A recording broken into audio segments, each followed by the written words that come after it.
Bonsoir les amis, j'espère que vous allez bien. On va se retrouve pour notre guidance hebdomadaire, donc dimanche soir en live sur Facebook à 20h30. Qu'est-ce que je dois vous dire? Donc la semaine prochaine, à mon avis, je ferai la guidance un peu plus tard, plutôt à 21h qu'à 20h30. Je vais changer ça dans le programme. Je vous rappelle que c'est une guidance générale. Alors, elle est temporelle parce qu'effectivement, ici, je la fais en live, donc c'est pour la semaine qui vient. Mais évidemment, prenez ce qui résonne pour vous. Et si maintenant vous tombez sur cette vidéo un peu par hasard, ben, c'est que c'est pour vous au moment où vous tombez dessus. En tout cas, n'hésitez pas à l'écouter et à voir si ça vous parle.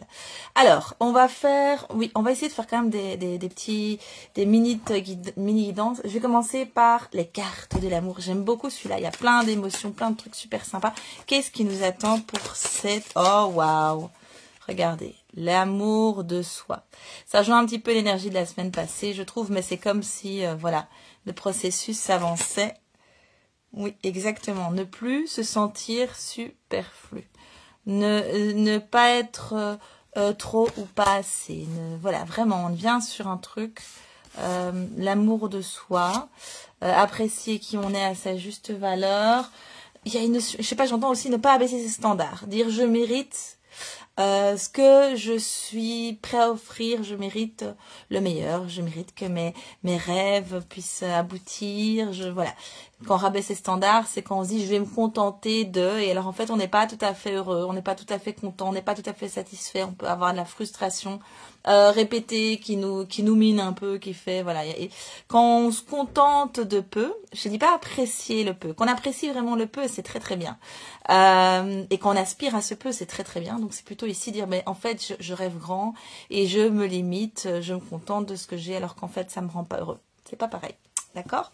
On va aller voir un peu avec le royaume des fées ce qu'elles ont à nous raconter. Ce sont des petites cartes. C'est toujours assez pétillant. Il y a parfois des notions aussi de temporalité. Bien qu'ici on est sur une guidance hebdomadaire. Donc on va voir un peu ce que ça raconte. Ok. C'est laquelle? C'est celle-là. Très bien. Ok, le printemps. Un projet sérieux porte ses fruits. Des idées prophétiques deviennent réelles. Je vous parlais de pas rabaisser ses standards. Donc, il y a une notion, en tout cas, d'aboutissement pour moi. Peut-être que vous avez eu une vision ou des rêves ou une intuition que quelque chose allait pouvoir se passer. Et il y a une notion que ça va se passer. Ou que votre inspiration, votre envie, votre élan va aboutir à quelque chose. Je pense pas nécessairement que c'est un aboutissement absolu, on n'y est jamais évidemment, c'est un processus de toute une vie, mais c'est comme si cette semaine, il allait y avoir une étape importante de passer. Et ça peut être ça, hein, cette étape importante. Hein. Vous cherchez l'amour par exemple, mais en fait, vous allez d'abord trouver l'amour de vous-même, ce qui va vous permettre de pouvoir être dans une relation qui est pas toxique à terme, ou peut-être, voilà, d'oser, parce que vous avez confiance en vous et vous estimez, oser peut-être demander quelque chose, ça peut être une augmentation à votre patron, ça peut être peu importe. Il y a une notion vraiment d'une étape qui se passe là. Alors, les clés du destin. Très chouette jeu aussi. Je peux prendre celle du dessus, oui. Ok, c'est maintenant. Donc il y a quelque chose, hein, je vous ai dit, il y a peut-être une opportunité qui va, une petite clé à saisir, là, une opportunité, quelque chose, un petit déclic, une opportunité à saisir, ça peut être vous qui allez saisir une opportunité, qui allez créer votre propre opportunité à travers ça, ou qui allez peut-être oser croire que quelque chose est possible, et donc saisir une opportunité qui va s'offrir à vous en ne vous disant pas que c'est trop beau pour être vrai. Attention, trop beau, c'est trop beau pour être vrai. Ne partez pas du principe que c'est faux. Allez vérifier. Donnez-vous la chance de... Si c'est une rencontre, une femme ou un homme super génial, ne vous dites pas tout de suite que c'est d'office parce que c'est quelqu'un qui vous manipule ou qui vous ment. Allez expérimenter. Offrez-vous le temps de découvrir la personne. Vérifiez. C'est, je pense, un exemple tout à fait différent. C'est que, voilà, j'avais eu j'allais vendre ma voiture et en fait, j'ai fait via un site internet dont je nommerai pas. Ils m'ont fait une offre. Et en fait, quand j'étais sur place, c'est bien le montant auquel ils m'ont pris ma voiture et c'était un montant qui était un bon montant. Je me suis dit, non, c'est trop beau pour être vrai. Eh bien, c'était vrai. Ok, une dernière carte pour cette semaine, cette énergie. Donc, oui, n'ayez pas peur de saisir les opportunités. N'ayez pas peur du c'est trop beau pour être vrai. Oui, il faut être pragmatique. Oui, parfois, il y a des mensonges, il y a de la manipulation. Ça fait partie de la vie.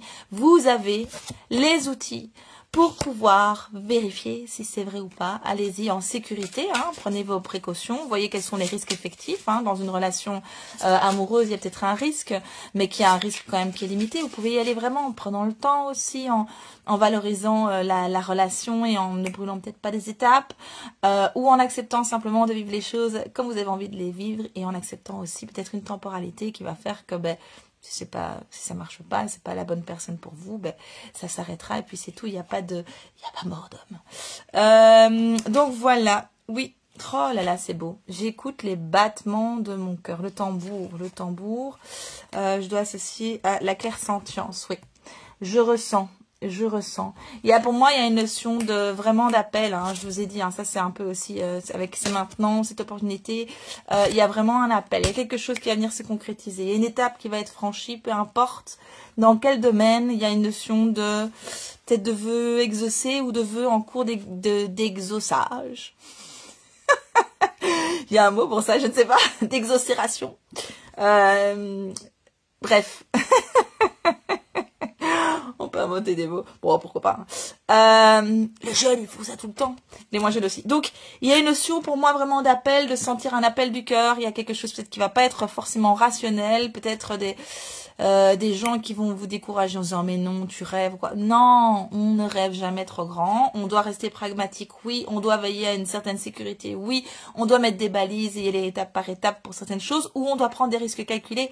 Tout est ok. Mais on vous dit, vous allez sentir dans votre cœur si vous avez un appel, une envie, un élan, parce que cette opportunité, je vous ai dit, c'est peut-être vous qui allez la créer, peut-être que vous allez oser, je sais pas, aller aborder un gars ou une nana que vous croisez dans la rue, ou voilà, vous demandez votre augmentation, votre boss, peu importe, proposer un partenariat avec quelqu'un que vous appréciez professionnellement, peu importe. Il y a un truc, voilà, soit ça va venir de l'extérieur, soit ça va venir de l'intérieur, mais en tout cas, il y a vraiment un appel pour vous, il y a vraiment quelque chose. N'hésitez pas à suivre votre feeling, mettez vos balises si vous avez besoin de sécuriser certaines choses, mais osez saisir finalement le fruit qui vous est tendu, la clé comme ça qui vous est offerte.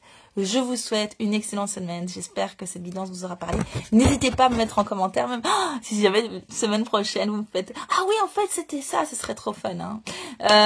Mais voilà, à tout bientôt.